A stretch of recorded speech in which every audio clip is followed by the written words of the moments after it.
Hi guys, and welcome to the video. Um, yeah, we thought we'd do something a bit different today. We wanted to make a video aimed at people who are new to eBay, perhaps haven't even sold on eBay, and we wanted to cover a load of topics that come up very often on my channel, certainly when I get questions, probably on Zahir's as well. So we're going to have a chat about that. I'm Nick. If you've not watched the channel before, I'm a full-time reseller. I buy and sell stuff online, and I'm here with Zahir. Do you want to say hi, mate? Hi everybody. Yeah, I'm Zahir.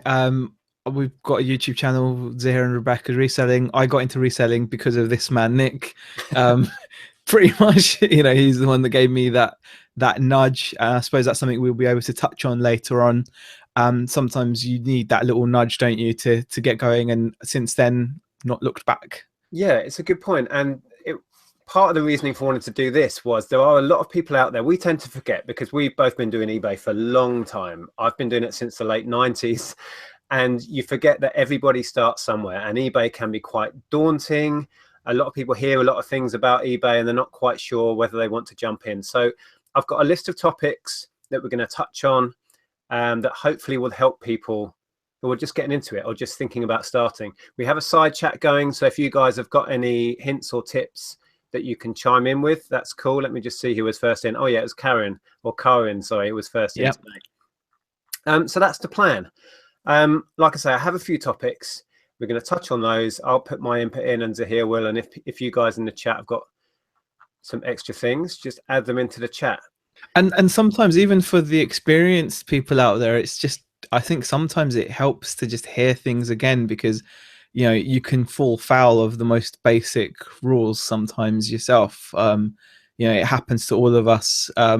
Complacency can set in, and so hopefully even the guys that join us regularly and are old hands at it will get something from it as well. So yeah, fantastic. And what I hope is that this will be one of those videos that I can refer people back to, or that people will hopefully find who are just thinking about having a go at eBay, and it'll be useful to people. So that's the plan. So I wanted to start with the most basic question. What do you actually need if you want to sell on eBay?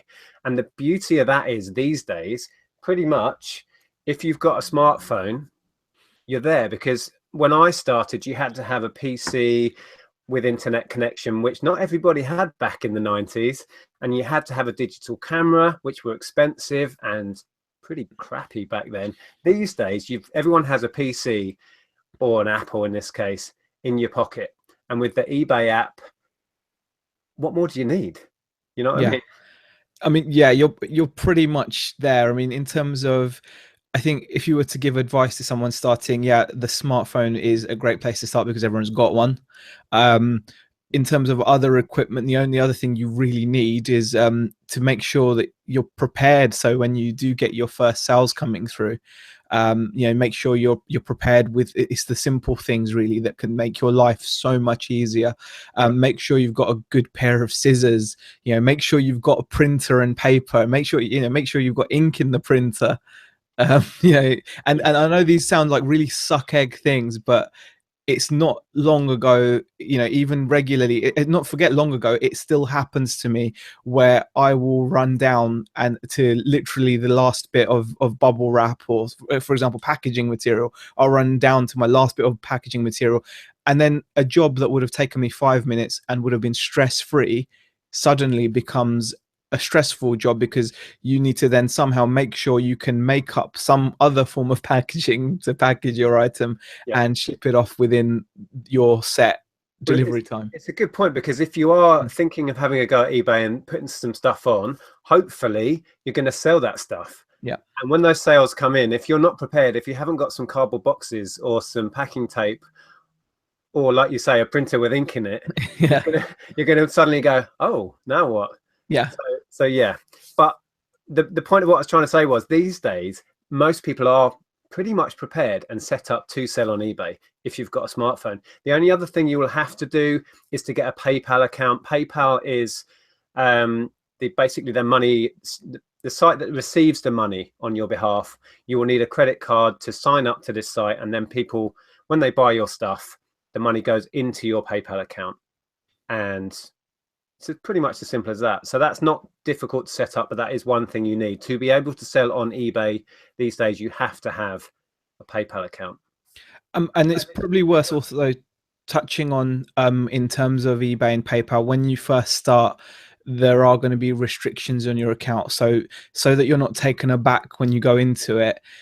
At first, I think PayPal will hold your sales funds. So, say you sell something, you've also got to make sure that you've got the means to ship the item out, especially if the postage is going to be an additional expense. You've got to make sure that you've got cash available, because you're not going to be able to transfer your sale money from PayPal into your account until I think they get a certain number of until the sale completes.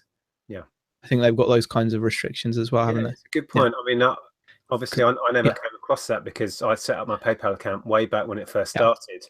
But they do restrict your accounts. I think it's to protect buyers, isn't it, from Yeah. people who set up an eBay account, A new account, yeah, stuff that they don't actually have, and then take the money and run. So the account, the money is basically held.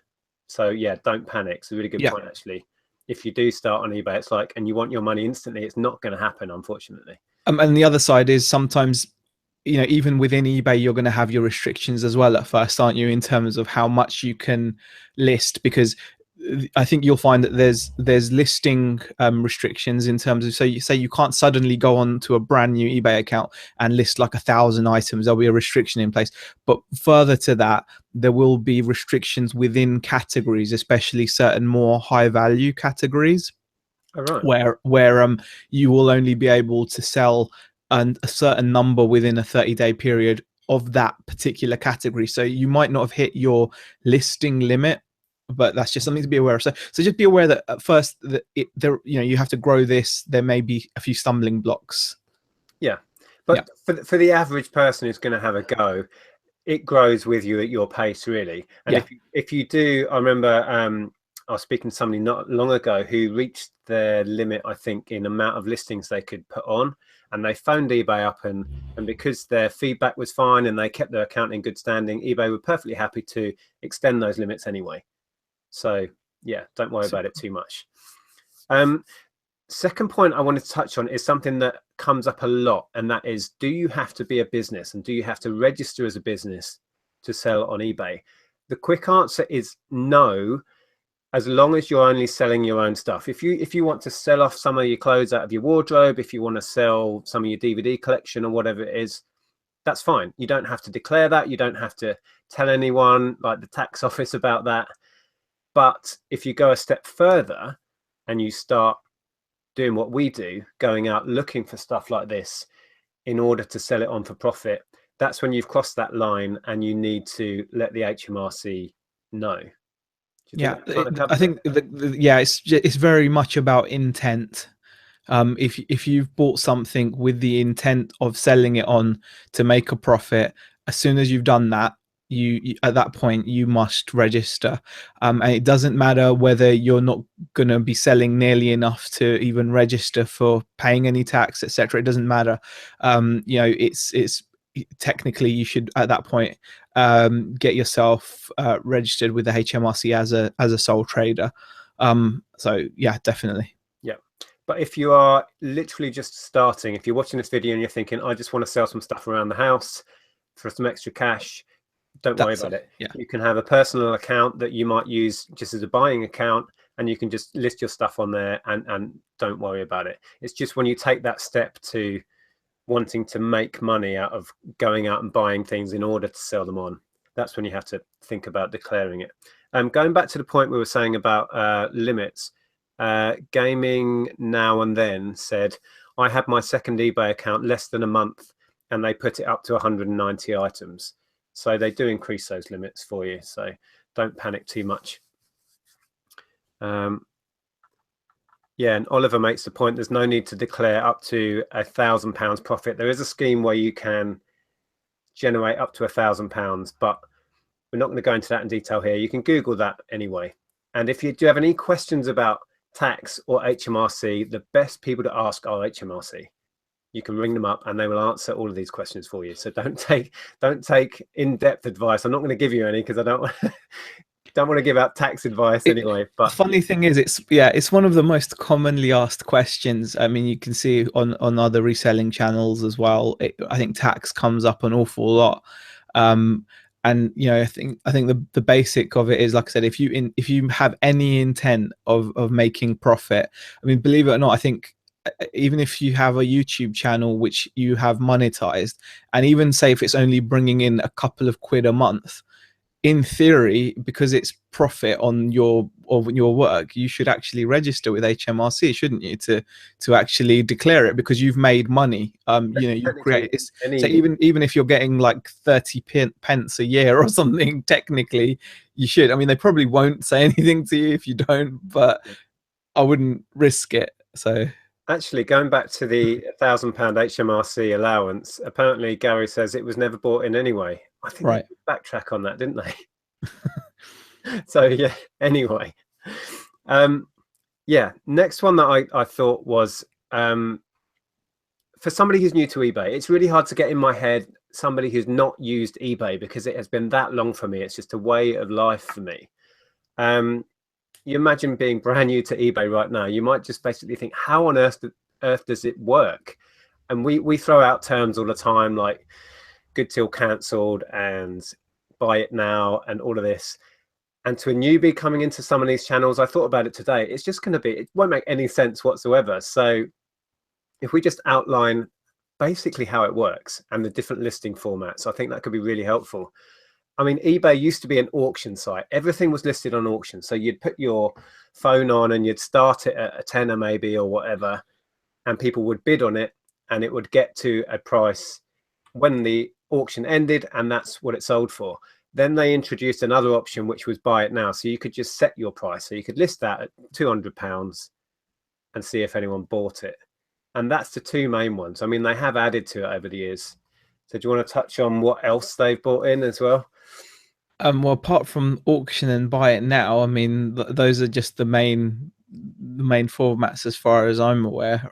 You can obviously change the duration of how long something's up as a buy it now item, so you have a choice on whether your listing is shown for 10 days, 7 days, 10 days. Well, no, you can do it as little as 5 or 3 days, can Oh, you? you can do three. Yeah, Yeah, you can do 3 days. Yeah, you can. So you can list things or make them, make them as an auction for it's up to you really how many days you want.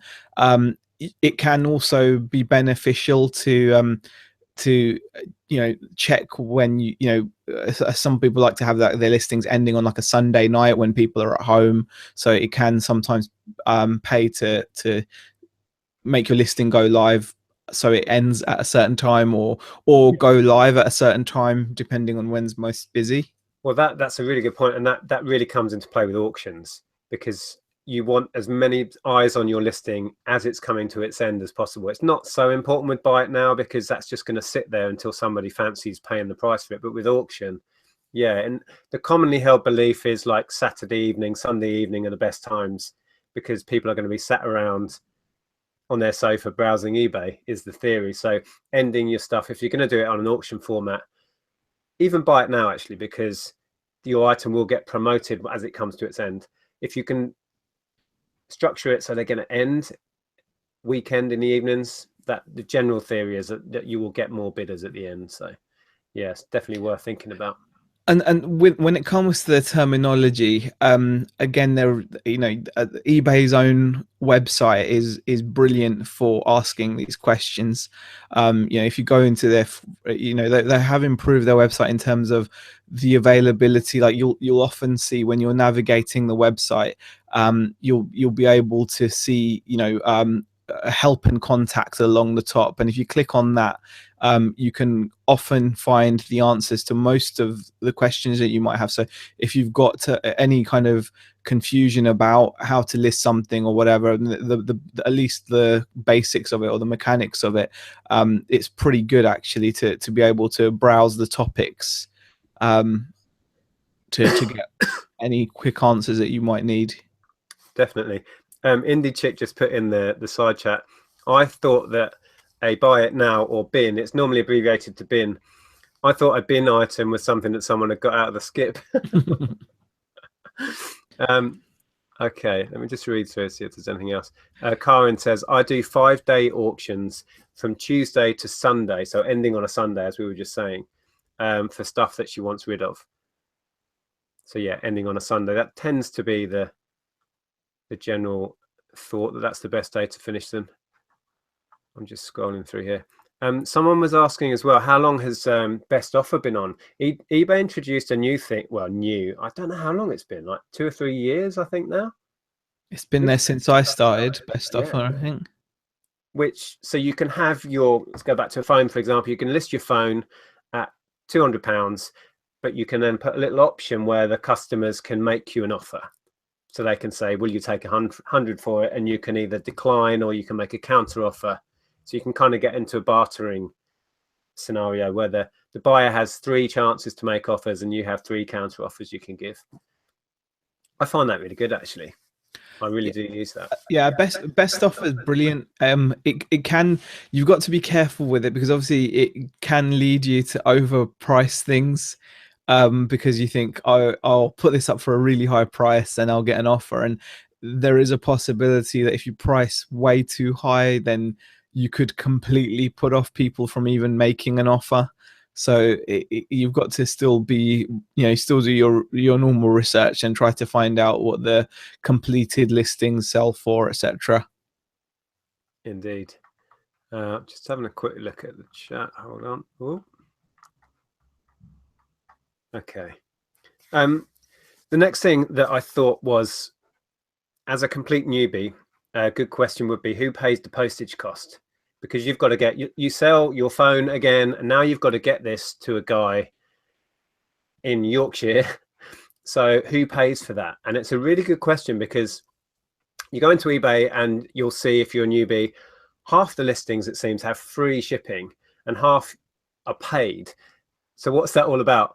Effectively, you can opt to add a shipping cost on, which the buyer has to pay. You can have different options, can't you? You can have faster, which you can charge more, or you can have free shipping, which you've still got to pay to get it to them. So you need to incorporate the cost into your item. But I would imagine for a new person, that'd be really confusing, wondering why some are free and some aren't. I mean, it's something that obviously we talk about regularly. So even when you've been doing this for a while, there's always going to be a debate as to whether you should offer free or whether you should add a charge. When I first started selling, I found it much simpler to just offer free shipping. It just made me feel comfortable. It was simpler. Didn't have to think about shipping charges and things like that.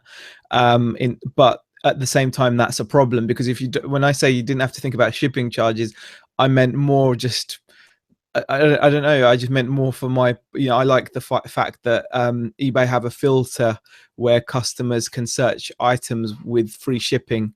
And I like the idea to know that I would appear in both, whether that filter was checked by a customer or not. So if a customer searching for a pair of shorts and and they've not clicked it, my listing should still appear somewhere. And if they do click, I only want to see shorts which are being sold with free shipping, my listing should still appear. So that kind of gave me that was the main reason why I wanted to do it. But it's really important that whether you do whichever option you go for, that you should really swat up on your shipping. Because if you don't, especially when it comes to free ship, not so much with when you're charging, but if you're doing free shipping items, people get burnt quite often because they offer free shipping. They don't think too far ahead about what that actually means. So you might have a small item which you're selling for like £6 or £7. Now, if you offer that with free shipping, it might not be a problem because it might fit in an envelope, which you can send for about 80 pence second class. However, if the same £6 or £7 item is just as light, but happens to be taller than 2.5 centimeters, you're suddenly a small parcel. And you're going to be paying £2. Was it, I don't know, whatever it is, like £2 or whatever. It's exactly what I was just going to say. The one thing for a newbie I would say is know how much it's going to cost you to send before writing your listing. We've all been there when we started, and you list something and you think, oh yeah, that'll do for postage. You sell it, and then you go to the post office and it's like, how much? And you actually, you know, it costs twice as much for you to send it, because although you can charge the shipping to your buyer, you've still got to pay for it. So if you underestimated that, tough luck, you lose out. So one thing, if you're going to use Royal Mail, get yourself one of these. There's links below actually to stuff that I use, and this will let you know whether you can send something a large letter or not. Those are invaluable. But yeah, just working out how much it's going to cost you to send is so vital. And it becomes second nature when you get into it. But when you start, I think that all seems like a minefield, doesn't it? It's like, this is so complicated, but it's not really. It really isn't. And again, eBay do actually have like a postage calculator tool, which can give you a rough idea of what something will cost, or get yourself onto the Royal Mail website and use their get a price. And using Royal Mail is a good kind of indicator. I mean, you know, then if you use their prices, you're pretty much going to be covered by using other competitors' pricing, because Royal Mail are going to be around the same, a little bit more in most cases. And just have faith that in time you will learn, and you will know how much, you know, so and so is charging, or how much so and so charging. So for example, at the moment, I know that if I send something under a kilo, I can send it for £2.39 including VAT using Parcel to Go, or it will cost me like £2.80 using Hermes website. You know, or if I do it on Shuttle, I think it's like 275. You just remember these things because you're going to be dealing with them on a consistent basis. From some of the people I talk to, that is one of the big fears though, coming into selling on eBay, is how am I going to send all this stuff out? And it's a big stopping point, I think, because people think it's really complicated and the packaging is going to be difficult.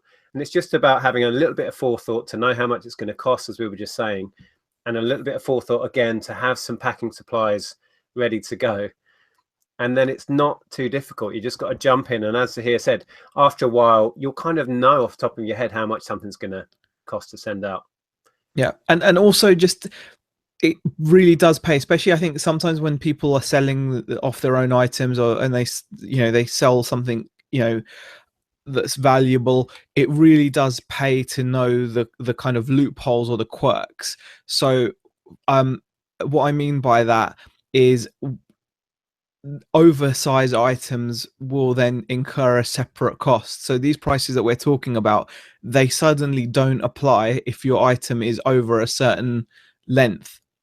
You're going to have to make sure that when you're checking these prices, you have to make sure that count, you know, that your item is within the dimensions. In 99.9% of times it will be, but there will be that 0.1%, or, you know, where you're going to have an item that is going to be over a meter long, and as soon as it's over 100 centimeters long, your prices are going to completely change. So it's worth just doing that extra bit of research. A lot of things come down to research, and also when you're selling something, have an idea, like Nick mentioned, on how you're going to ship it. There's nothing worse than having an item listed that you know is eventually going to sell, but not having prepared to ship it out. So, you know, it just makes sense to it will make your own life easier, because like you said, Nick, I think it is a stumbling block for a lot of people, like how to ship things. And it's only a stumbling block because they're not prepared. I mean, there's nothing I won't ship. It just isn't. I mean, you know, just the other day I shipped a massive RC helicopter. A lot of people don't ship theirs, and you know, that's fine by me because I sold mine for 300 quid, where some people struggle to get 100 because they're all collection only, collection only, collection only. I was one of the few people that offered to ship, and I got top money because of that. And you know, things like that really do make a difference. And you just mentioned collection only. That's a good point to a beginner. You could say, if you really don't want to get involved in shipping a big item, or you've got some furniture to sell, you can just tick a box within eBay that says collection only. Yeah. And because the buyer will know your postcode or where you are in the UK, they will know how near or far away you are, and they can work out whether they want to come and pick it up or not. So you don't have to send everything. It's a really good point to. But that will be at a cost, a big cost of your sell price, obviously you'll have to bear that in mind. Your sell price could be quite affected depending. I mean, Yeah. I've seen situations where it isn't affected by much, Well, especially when it there'll, comes to furniture, to but clarify, there'll be no extra cost, but yeah. what you're saying is you will Yeah. be reaching less people, Yes, yeah, so that's you right. may not be able to get a higher price for it. But yeah, it's a good option to bear in mind though if you don't want to deal with sending out heavy stuff, because a lot of people still don't. Even people that we know that have been doing this for years still don't want to deal with that heavy stuff that you are happy to do. Yeah. I just want to touch on something in the chat. Oh, it's gone now. Someone was saying that offering free shipping means you don't have to pay the 10% fee on the shipping, which we'll go into in a sec about the fees I wanted to touch on. But that doesn't make any sense, because let's say you're doing free shipping, so you don't have an extra shipping fee that eBay will charge you 10% on, but you're including it in the item cost that you're charged your final value fee on anyway. So you're not Yeah. gaining. But anyway, that brings me neatly onto, for a newbie, how do eBay make money and how do they charge you? How does all of that work? And it's actually quite simple. There is a cost to put something up for sale. Generally, it does vary a bit depending on if you subscribe to an eBay shop or whatever, but to keep it simple, there's a cost when you list an item, and then if you sell the item, they will charge you a fee, their commission if you like, for finding you the buyer, and they will charge you that at a percentage rate. And that kind of sums it up, I think. Yeah, pretty much. Yeah, that's the end of it. Yeah. You know, for the obviously in return they are giving you the biggest marketplace going for secondhand goods. So you know, you'll see no shortage of people complaining like anything that eBay are just are taking advantage of them and charging them lots. But when you actually look at what you're getting, like you're getting access to hundreds and hundreds of millions of people, and there's no other way I'd be able to sell a video 8 copy of Lethal Weapon for 25 quid if it wasn't for eBay. You know, I mean, it's just there's no other way. It's And so I remember random. I made a video ages ago talking about eBay fees, and I was saying to people, just remember what you're getting for what you pay for. And I likened it to the fact that here in the UK, when we sell a load of stuff, we go and do a boot sale. And let's say we happily give the guy at the gate £10 to go and stand in the field and sell your stuff. Let's say you sell £100 worth of gear. That's probably about average for someone clearing out their stuff. There's that 10% which eBay are charging you that you happily hand over to the guy on the gate. People love to moan about eBay fees, but I think that what you get for that fee, you reach a guy in China and a guy in Australia who want your random board game or whatever it is you're selling, and you can't get that without having to pay for the privilege. Yeah. So They're a great example of why middlemen exist, because they're actually one of the few middlemen that are still, I think, earning their keep, as it yeah, they were. make the money. Yeah. Yeah. Sib K actually commented just something that caught me out. Parcel to Go showed prices for a 1 meter plus item that would only cost a few pounds to send, so it all looked good. It wasn't until I had selected a service, e.g., Hermes, that it told me I couldn't send it, so I had to pay Parcel Force £15. So yes, sometimes if you just do a basic quote, sometimes it may mislead you. It really does pay to.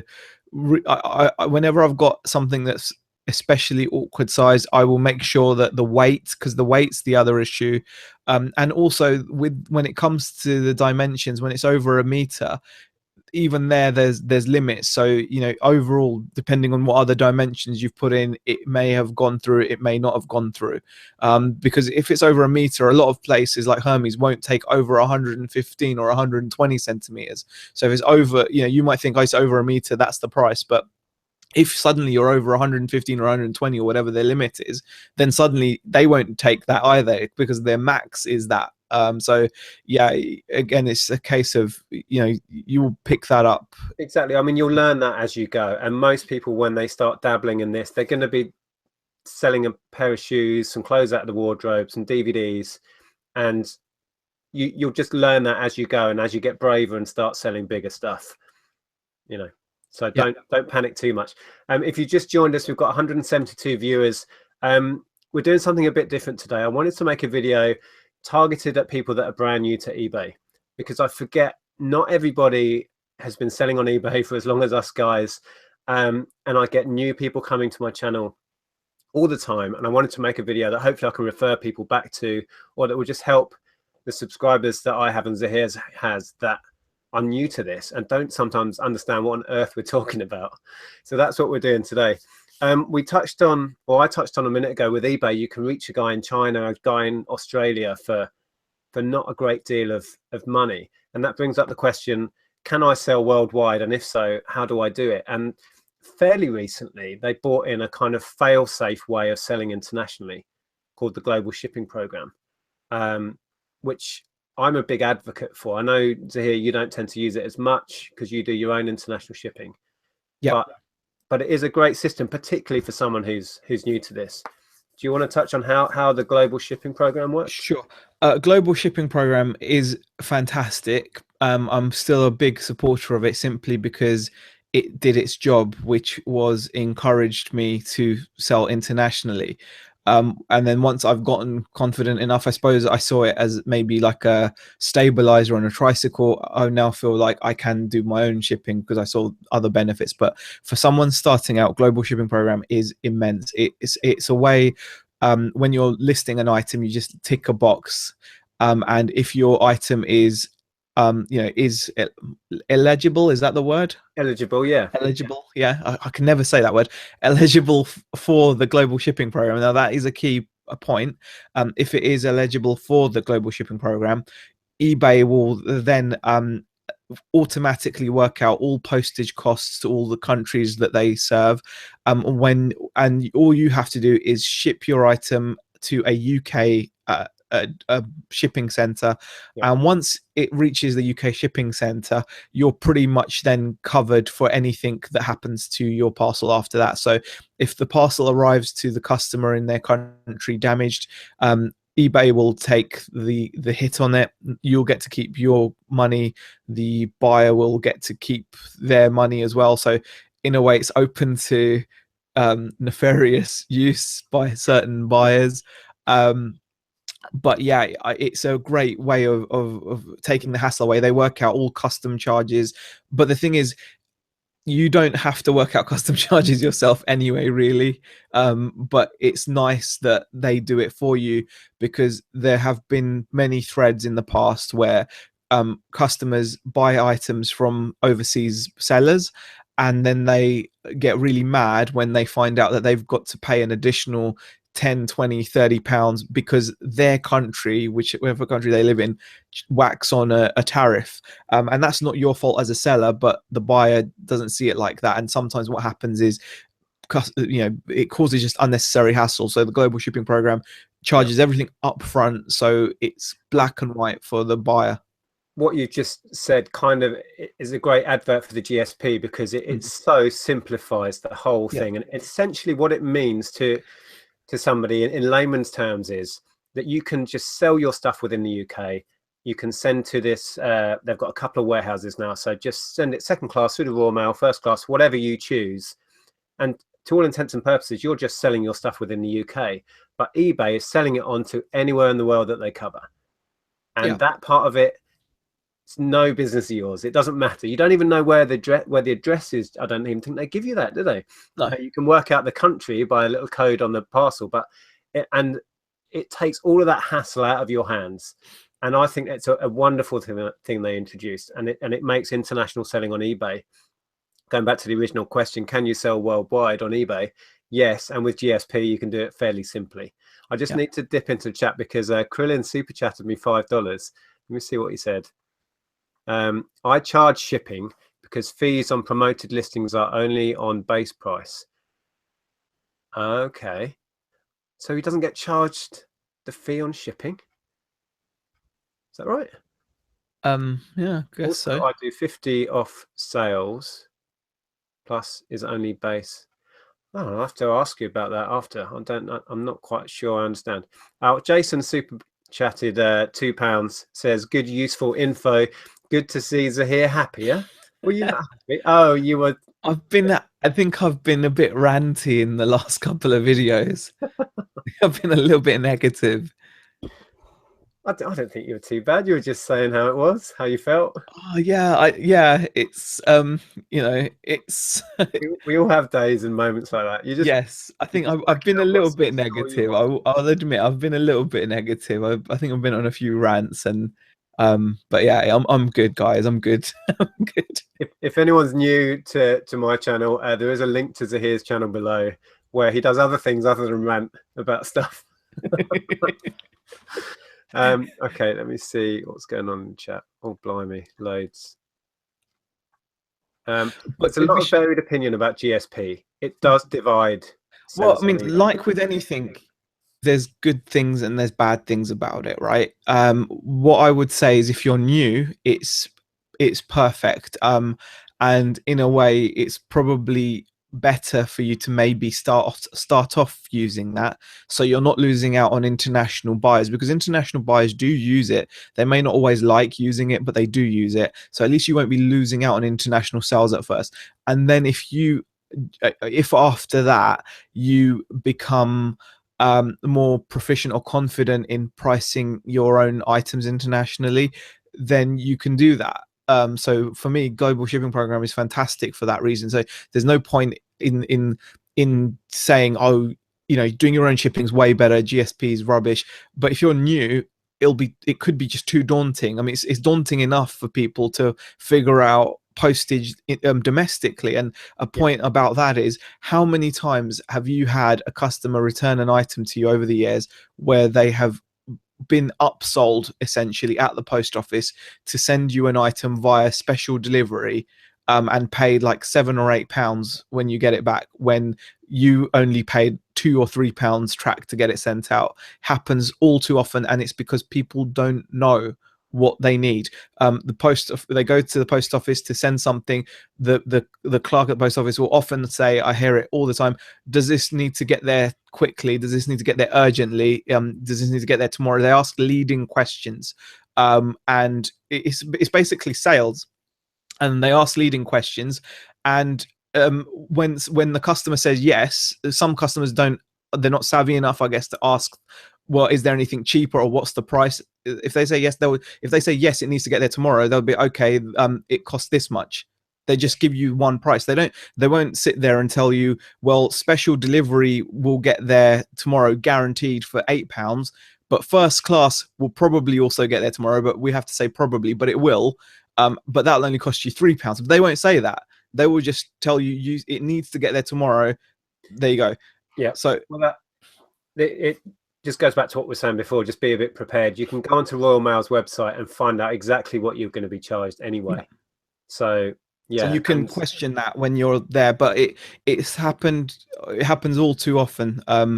yeah. It's one of my personal bugbears about going to certain. It's not every post office, but certain post offices, they're very keen on upselling you because obviously it's worth it for them. Next topic I wanted to talk about. If you're brand new to eBay, the question might come up: what can I sell on eBay? Yeah. And I think an easier question to answer is, what can't you sell on eBay? Because there's really not much. You can sell anything from a car down to a pencil. There's not that many things that you can't. And the things you can't sell on there, like firearms, alcohol and tobacco, most are pretty obvious. And the ones that aren't that obvious, there's a full listing within eBay, and you can find that with it. You can just Google search, what can't I sell on eBay? And I think it comes up. But most things, it's fine. And you'll be amazed what people do sell on eBay. I mean, again, there are little exceptions. Again, just to counterbalance what you said, you'll pick up. So, for example, we all know that things like Rosetta Stone you can't sell that. You can't sell any Microsoft operating system that's not in retail packaging. So anything that's OEM or doesn't come with a proper boxed shelf packaging, you'll get taken down. You can't sell that. There's that certain workout plan or something, isn't it, like body something nine, I don't know. Yeah, due to more copyright, isn't it, and Yeah. restrictions on the company allowing you to resell them. Yeah. But it's so the numbers of things are so minute when you think about what you can sell on there. To the average Joe, it's Yeah, not worth worrying it's about. overwhelmingly balanced in, there's more things obviously you can than you can't, but Yeah, I think it's just worth noting those odd ones because there are so few of them. yeah, yeah, It pays to make yourself aware so you don't fall foul, because I mean it's not likely you're going to come across them that often. I mean I don't see many of those items, to be honest with you. I mean Getopoly I found once. um, you know yeah. uh, So did they take that off eBay, or were they not allowing it on there? Getopoly. Yeah, Yeah, they'll take it off. They'll take it off and send you a Oh, warning. no, oh, I think people have been selling it on Amazon though, aren't they? Yeah, you can sell it on Amazon. Yeah, I sold mine on Amazon. That's actually what got me to open my Amazon account, was Oh, to cool. sell Getopoly. It's my first sale. But yeah, I mean, Yeah, the point is you can sell so yeah, much stuff. I mean, you can sell your lawnmower out of your shed. You can sell the clothes off your back.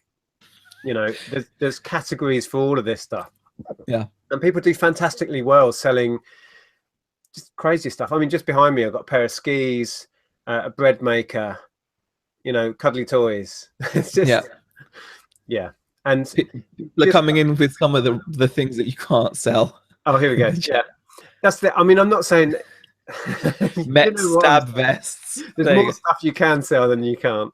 But funnily enough, you will probably end up somehow, even though the chances are that everything that you're going to list is going to be okay. It's funny how you come across things like P90 or a Met stab vest that someone put in, or Yeah. Well, and I got caught out with stop smoking cigarettes, the e-cigarette things. They don't have tobacco in, but they have nicotine in, and eBay were like, no, you can't yeah, put them on. So yeah, that was one I money that's about a year or so back. I think that was the last one I had. yeah. Yeah. Okay. How are we doing for time?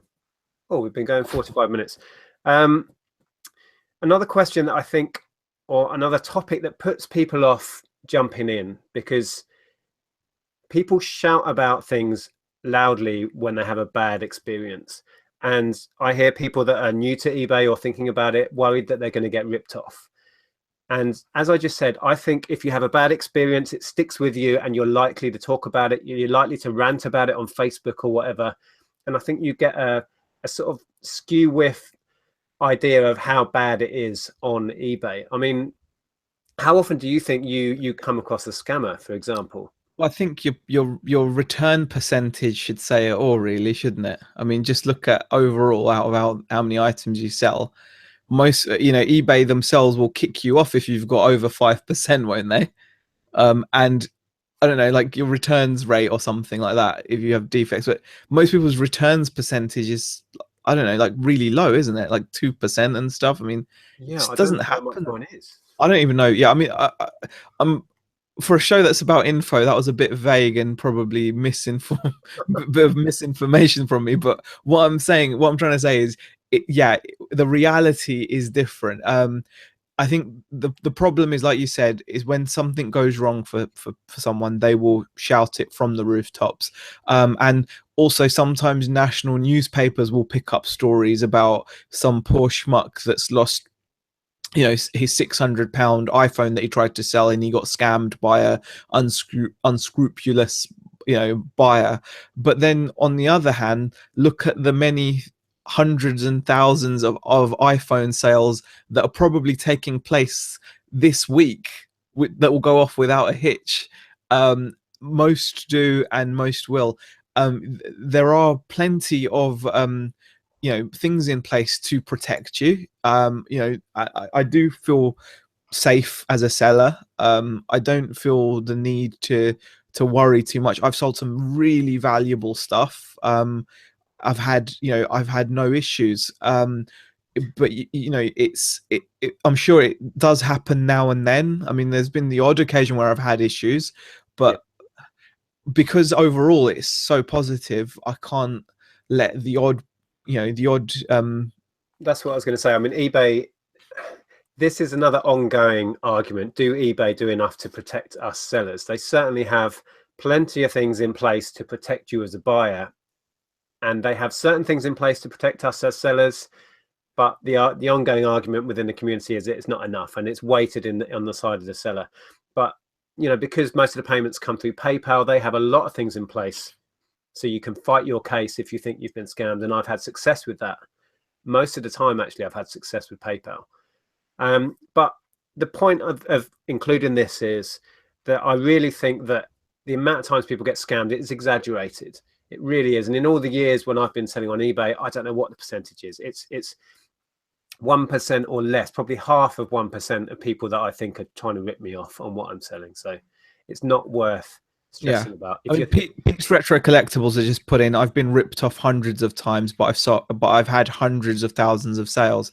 I mean, don't get me wrong, guys. One thing what I'll say though is, even though we're talking about this pretty calmly and putting it into perspective, don't get me wrong. When you do feel like you've been scammed, you will spit feathers. You will be mad. It's natural.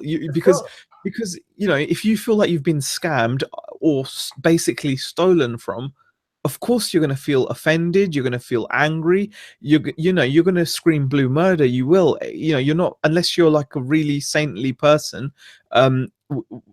but you do it. Ideally you do it in an environment where people can appreciate and understand and empathize with you. That will help you vent, and you can then move on. Yeah, well said. I just need to say, Quillin just super chatted again. He asked a question, kind of off topic. Is it true that everyone smokes in Europe, even in arenas? No. Certainly in the UK, it's law that you stereotype that is, though, isn't it? You can't smoke inside. You can't smoke indoors. Yeah, it's pretty tight. You can't do that. No. It's killed pubs, hasn't it? Yeah, even in pubs now, people have to go outside to smoke. So yeah, it's made them better for other people. Definitely. Yeah. Okay. Just reading if there's any comments about what we've just been saying. Sarah Taylor wants to know: can we sell signed Nick pics as collectible? Signed Nick pics? Have you got any? What? Pics of me? If any fraudulent signatures, emblazoned over. I think the problem with that is finding someone who wants one. There's your issue. It's not whether you can or can't. It's finding a buyer for one of them. Jeez. Okay. What else did I have? I'm running to the end. Yeah, that's kind of all I came up with when I was trying to get in the headspace, which is really difficult for me because I've been selling on eBay since 98, 99 or whatever. And I can't imagine not knowing how it all works. So it was quite hard to get in that headspace. But I think we've covered a lot of the topics that I know I get asked questions about regularly. But I had a few more little tips. If you do decide you're going to take the plunge and start trying to sell some stuff on eBay, a few tips that I came up with that will really help you out. The first one, and perhaps the most important one, is take your time to describe whatever it is you've got as accurately, I can't even say the word, as you can, because it will save you so much trouble. If it's got a tiny little blemish on it, you may think, oh, that doesn't matter, don't bother. Put it in, take a picture of that blemish and over describe, you know what I mean? Because what you don't want to get into the situation is your customer gets it and they're not happy with it and they want to send it back and they say it's not as described, and then it's down to you to cover the cost of getting it back to you or just refunding them and letting them keep it. So I would say the biggest thing, and I think something that we've all seen it, we've all seen those listings from an account with a handful of feedback where they just list it as iPhone in the title. The description is iPhone 6. Hello, you know what I mean? So describe your item and use your photographs to describe it, I would say, as well. Yeah. But I think that is so important. Yeah, that description box as well. The item description box is very key. What you put in there will help you. And what you just mentioned there, it kind of leads on to another really common question, which people ask is like, where do I find stuff to sell?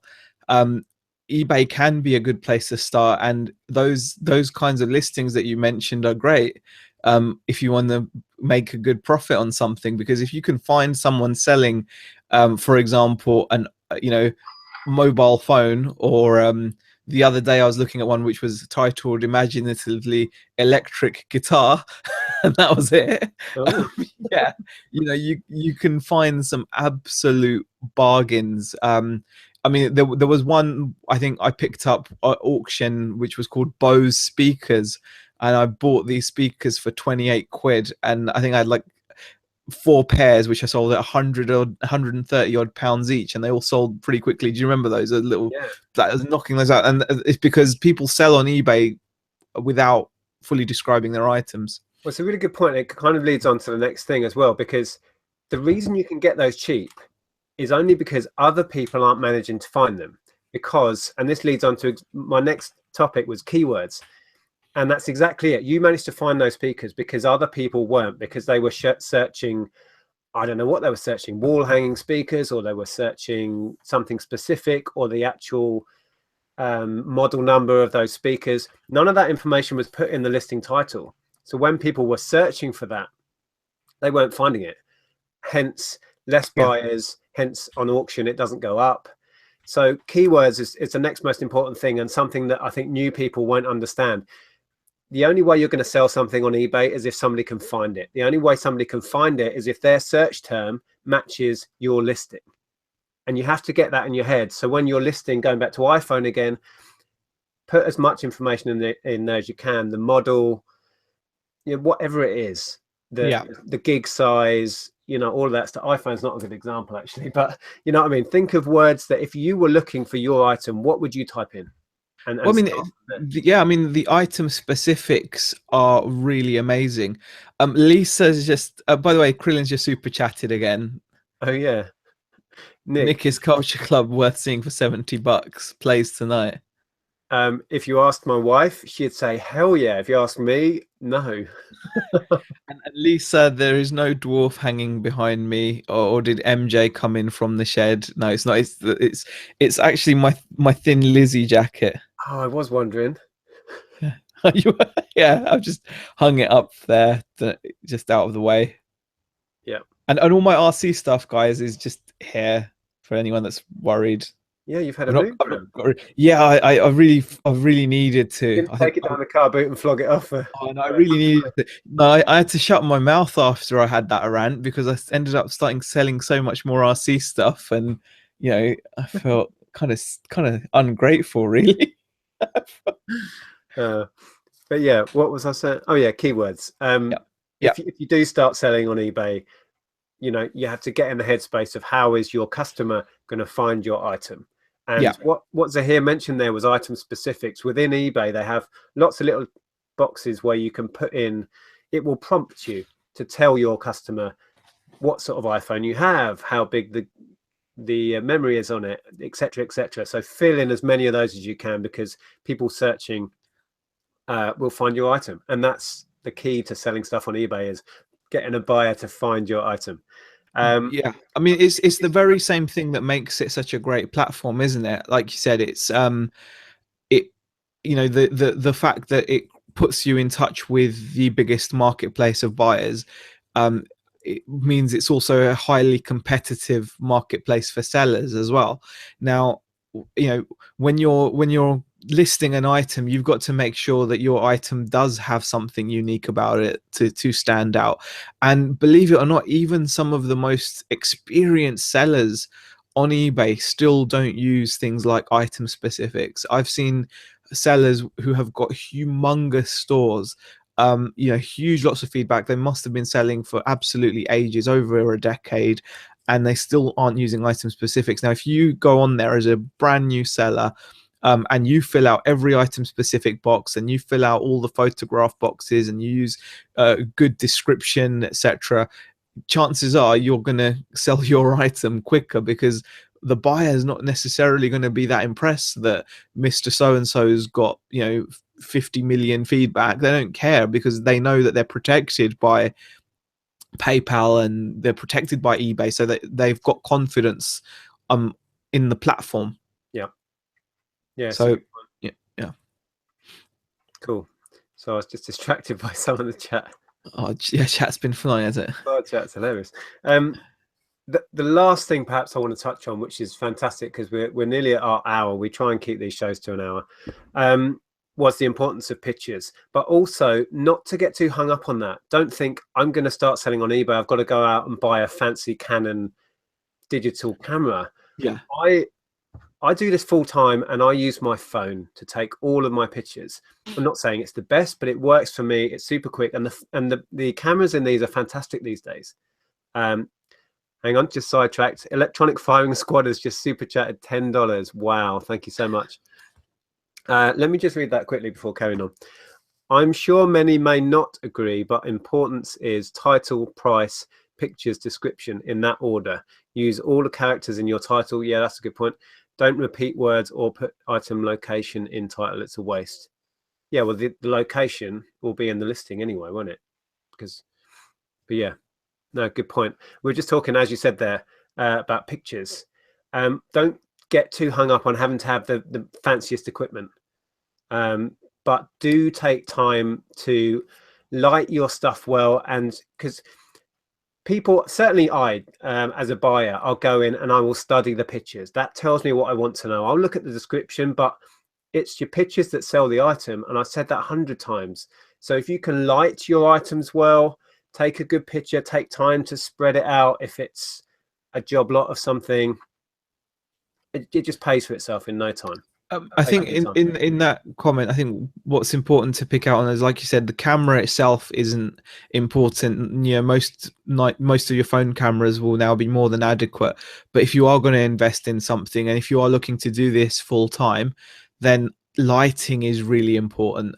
You know, soft white light is what you ideally want, because you know, if you're working at home and you're busy, things don't always go to plan, and you can't always take all your photos when the sun is out and the sky is clear, because sometimes, you know, that's not the case. For starters, you get a lot of gray days, so you're not going to get that lovely sunlight that you're hoping for, and sometimes you're just not going to be available to take photos. You want to be able to take photos at 8 at night, 2 in the morning, 3 in the afternoon, and have that same consistent nice soft white light. So if you are going to invest in anything, you know, forget, you know, above a backdrop, above a camera, above anything else, I'd say, yeah, I would say soft box lighting is kind of nice. It's kind of, especially if you're looking to do this seriously. I mean, again, you don't need to do it in the beginning. You could just light it with a table lamp. You can put like people put tights over lamps and things. You're right. I think that's one area where, for very little expense, people can really up their game. Yeah, it makes a huge difference. Yeah, and it makes a huge difference to how quick your items will sell, in my experience. I just want to touch on something else. People are talking about keywords and how do you find keywords for certain items. I tend to use eBay, so I will do a bit of research before deciding how much I'm going to sell an item for. And when I've done my searches, I'll pick out loads of keywords that other people have used and try and find the items that actually sold and work out why did they sell. Are there certain keywords that are cropping up in those? And then another clever thing, perhaps we'll end on this, within eBay that eBay have implemented is, let's say you find somebody else who's sold the item you've got and you've got that listing in front of you. You can click a button that says sell similar, and that will pre-fill, so you automatically be in the right category. It will pre-fill a lot of the item specifics, so a lot of the details about the item. Obviously check they're correct for your item. You know, don't just blindly copy what someone else has done, but it will save you a lot of time. And then you can fill in your own description, put your own pictures in, and it saves you a lot of time. So that's a little tip to end on. Yeah, definitely. Wow, we kind of did that just about right. I'll make it exactly 7 o'clock. Superb. Anyone would think we planned that. I just want to mention Liverpool Delta. He says this video is 2 days too late. I just picked up a Windows 7 OEM that is now destined for the bin. Don't bin it. You could probably still sell it for something, just not on eBay. Yeah, I'm sure there's probably Facebook or somewhere else that you can sell it. It's just not eBay.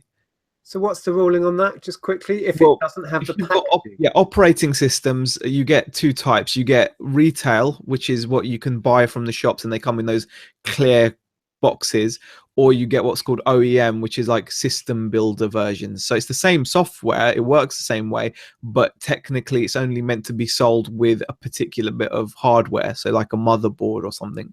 So if your operating system is OEM, when Microsoft OEM operating system, they'll just Vero and take it down. They'll give you a Vero warning or something and take it down. But if it's retail, it's fine. Yeah. It'll I'm say sure. it. Yeah. I'm sure in the past I've managed to get some through. Maybe it's before the whole Well, Vero. no, some do get through. It's like with anything. I mean, with all these examples, there are people that get stuff through. I mean, you'll see sold. The same thing happened when I actually listed my Guitopoli on eBay. I got it; it got removed, but I only listed it because I saw someone had sold theirs on eBay for 70 odd quid. Yeah. But obviously they got through. Mine didn't. So, you know, Yep. Okay. Well, on that note, we will wrap it up. I yeah, hope that this has reached a few people, that it will help out. If you are on the fence and thinking, do I want to jump into this eBay thing? I mean, obviously we're fans of eBay. It's how we earn our living, and we've been doing it for years. But yeah, I would say the best thing to do is give it a go. You know, yeah. it's fun as well. I thoroughly enjoy it, and there's nothing to be scared of. So jump in. If you want any more advice, subscribe to Zahir's channel. Subscribe to me if you're not already. There are plenty of other channels talking about eBay here on YouTube. So if you need advice, if you need a specific question answering, there's probably a video for it. Or you can come on and ask me a question, ask Zahir a question. Yeah. Join the Tat Chat Facebook group. There's so many outlets for finding out what you can and can't do, or how to do things on eBay. So anyway, thanks for watching. If you enjoyed it, please give it a thumbs up. Thanks for joining me, Zahir. Oh no, it's a pleasure. It was a really good. I think it was a good idea because it's just like I said, it's like a refresher, and just even talking about it to yourself is good, because it's not often you sit there and remind yourself that you shouldn't do this or you should do that, and you should do this or you shouldn't do that. So it's nice to hear it from yourself as well. I think that sounds silly, but And it was nice, like I said, it was nice for me to realize yeah, I was that guy that long ago, and remember that I didn't know how to use eBay once. And there are, that long misty past. yeah, yeah, when I was a lad. Yeah, back in the day.